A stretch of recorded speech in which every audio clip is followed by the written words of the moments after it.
Think about it. Programming, television. It's not a coincidence that those names in media exist. So what type of programming and visions are being fed to us, and why? Today, I will be exploring our TV media and what one former CIA member calls the greatest scientific indoctrination tool ever devised. What in the fuckland is going on? What in the fuckland?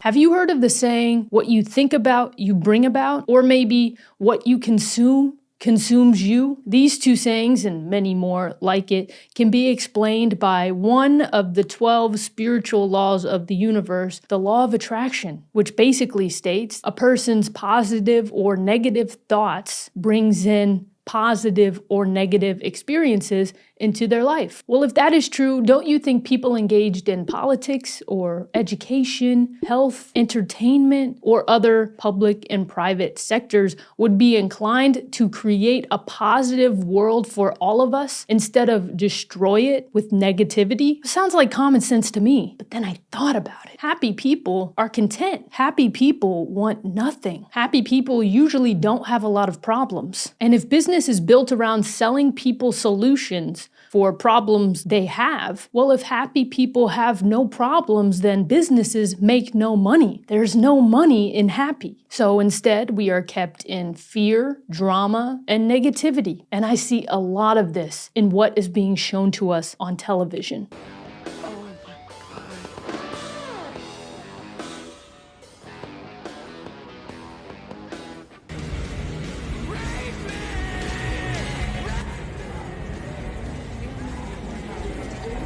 They're front row. Yeah, I know, and I'm not going. Are you dumb? Are you dumb?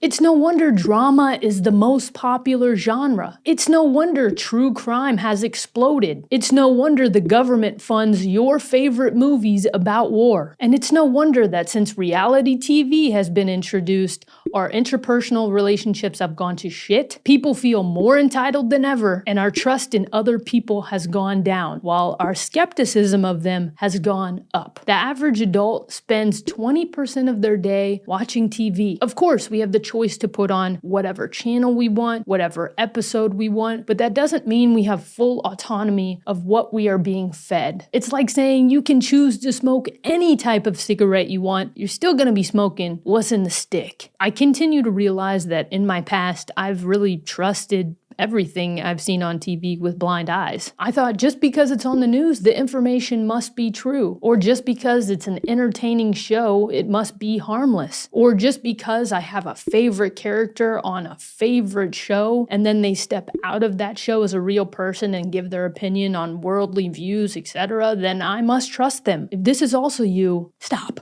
This programming is not for you. It's kind of like the saying, I'm laughing with you, not laughing at you. But the powers that be are not laughing with you. They are laughing at you, and they're taking it to the bank. The television was invented in 1927 by Philo Farnsworth, who thought it would be a great tool to use for understanding the world. However, when the mainstream got a hold of this, they started using it for propaganda, specifically around war, because that's what was going on. Even Philo himself eventually said about the TV to his family, there's nothing worthwhile on it, and we are not going to watch it in this household, and I don't want it in your intellectual diet. He was a good father. But now our diets are filled with junk. War, violence, crime, sex, drugs, lies, deception. You see militarized shows all over. Jack Ryan, SEAL Team, Homeland, just to name a few, as well as crime, police, and detective shows like Law & Order, Chicago PD, Criminal Minds. Why would humans be interested in watching people getting blown up or shot at or being sexually abused or assaulted? I think we can agree that war, crime, violence, all of that is awful, but yet we want to watch it in 4K. And it may not just be straight up war content. Maybe it's disguised as something cool and in a costume like superhero movies. I may lose a lot of people on this, but I'm just not into superhero movies. Maybe it's because they are so attached to war movies. The city is just completely destroyed.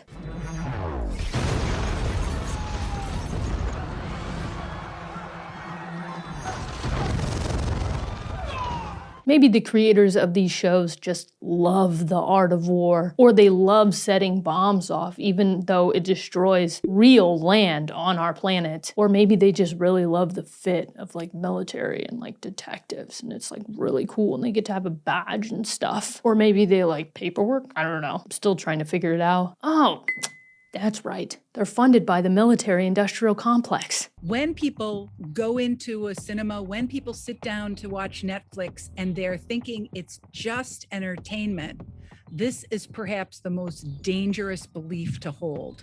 We always want to think about the business motives and the ideological and values motives. It's in the interest of the US government to ensure strong, positive public opinion for our armed forces. There's some product placement. Yes, we would love some negligible, at least negligible recruitment out of this. Recruitment would be fantastic. I would tell you, in my mind, propaganda is untruthfulness. We are an arm of public affairs, and we do marketing for public affairs, essentially for the Department of Defense, which I think is a great product, by the way.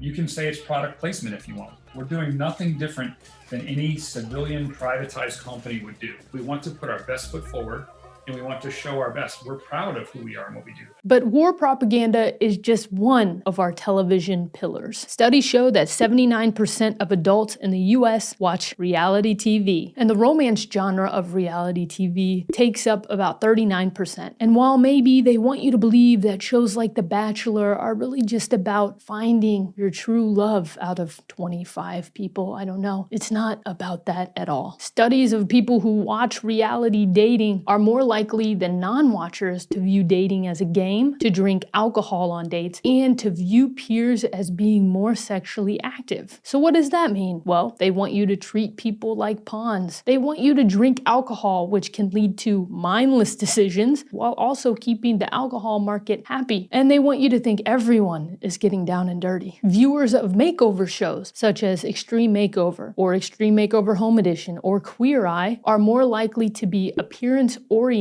and are more likely to have a more positive attitude about plastic surgery. So it sounds like that's more money in the pockets of businesses who sell more appearance-oriented products. I mean, you gotta keep up with the Joneses, right?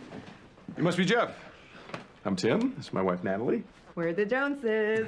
People are making money off of making us worse. They're propagandizing us. Remember, they are not laughing with you. They are laughing at you. And reality TV, it may be a great escape from your real life, but it actually has consequences for your real life. There was a study done with a group that watched physically violent TV shows like Dexter, which is a show about a serial killer who murders the guilty. And the study found that the people who watched reality TV were actually more aggressive than folks who just watched the violent content. What? Could your guilty pleasure of watching reality TV be affecting your brain health?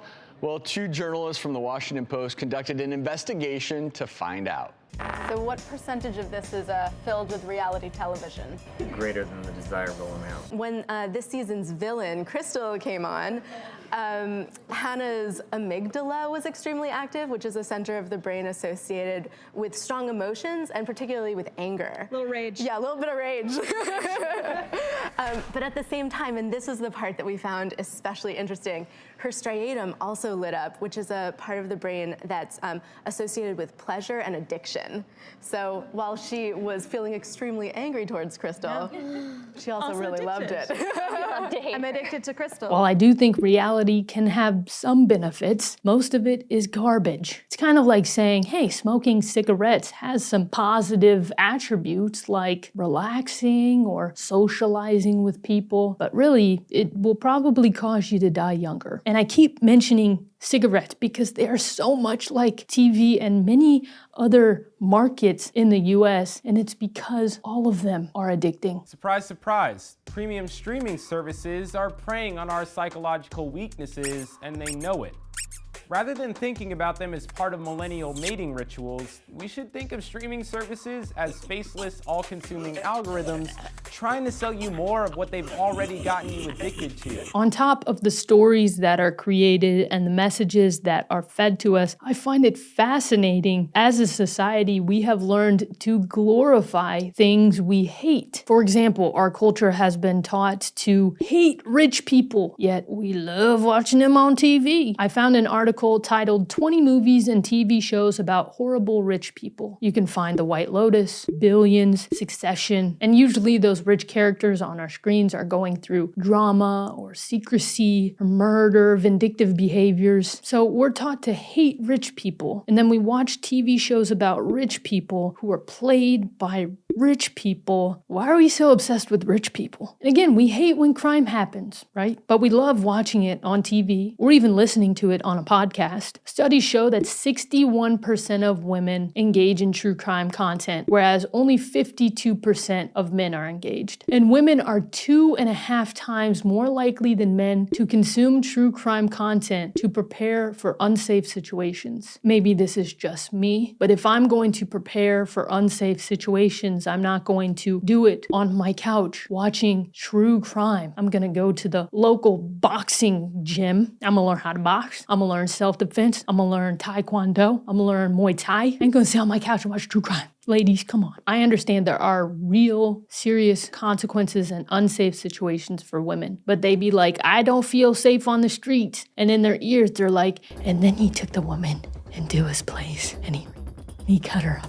And he threw her in a suitcase. And then he walked down the sidewalk like nothing happened, like he was going to the airport or something. Do you feel safe after listening to that? We've turned these real life, terrible, awful stories into well-produced, well-set decorated, well-lit. We turn them into these shows that people love. You can see it in Monsters or Catching Killers. I find it kind of wild that we want to tear statues down of villains in the past, but yet we will turn on our TV and watch a docu-series about a person who murders 50 people and eats them, and we will just eat that shit up. It's no secret that true crime blurs the line between entertainment and exploitation. To be a conscientious consumer, it means to think critically whenever you engage with a genre that's centered on real human victims. As with any attempt at ethical consumerism, it all comes down to being thoughtful and deliberate with what you're taking in and why. However you engage with true crime, there's a cost to your content, and the victims have already paid enough. And going into the pandemic, I don't know if you noticed, but there were a lot of true crime documentaries or docuseries coming out. And a television critic said, quote, it just sort of coalesced. And it seems like one caused the other when it was just kind of a coincidence. A coincidence? Creating content that makes us more likely to not trust the people around us while being locked up in a pandemic, while being told that we cannot have contact with other people, yet we're being fed this crime content. That is a coincidence? No, I don't think so. I understand more and more every day of why my mom only watches Lifetime and Hallmark movies. Hate all you want, but she's a happy woman. Now, as a comedian, I may be a little biased. I love comedy. I grew up watching comedy. Jim Carrey, watched Liar Liar, Ace Ventura, watched Adam Sandler, Big Daddy, or even romantic comedies.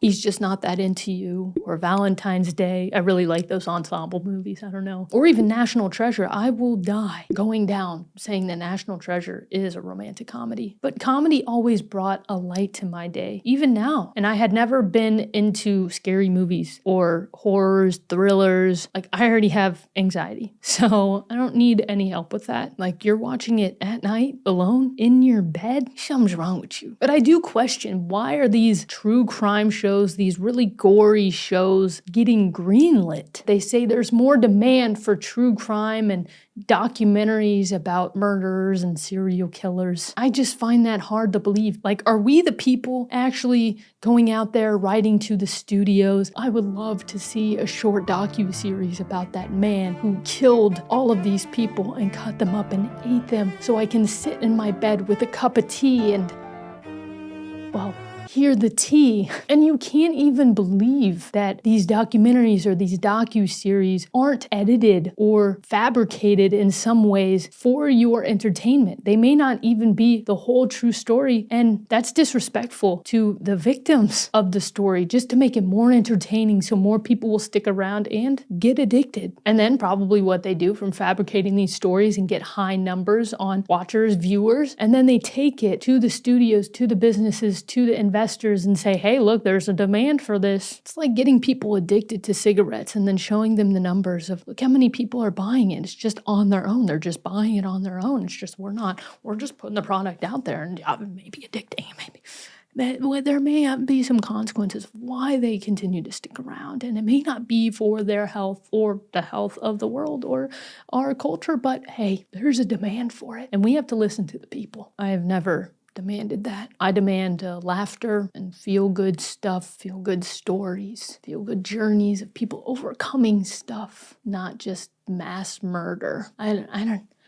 Is it just me? I wanted to share this from an article that I found because I think they put it very nicely. If we are constantly exposed to negative, sensationalized news, violent content, or unrealistic standards of beauty, it can lead to increased stress, anxiety, and a skewed view of reality. On the other hand, selective exposure to uplifting, educational, and inspiring content can foster a more positive outlook on life. It is essential to be conscious of the media we consume and its potential effects on our well-being. By choosing to engage with content that promotes positivity, growth, and empathy, we can cultivate a healthier mindset and improve our ability to generate constructive output in our daily lives. We've been so programmed from the day we were born to view the world in specific ways. So we have to be mindful. So I ask over and over again, why? And I invite you to start asking why more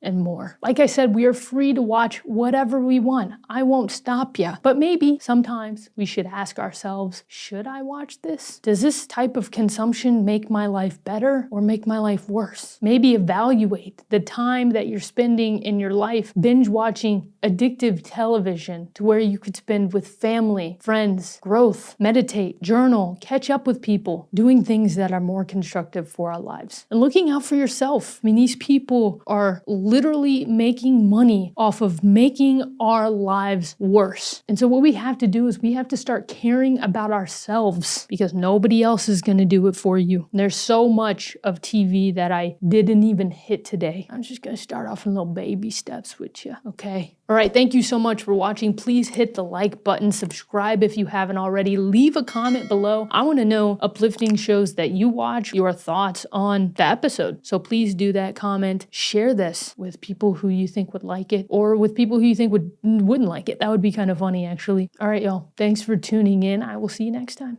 Bye. What in the fuckland?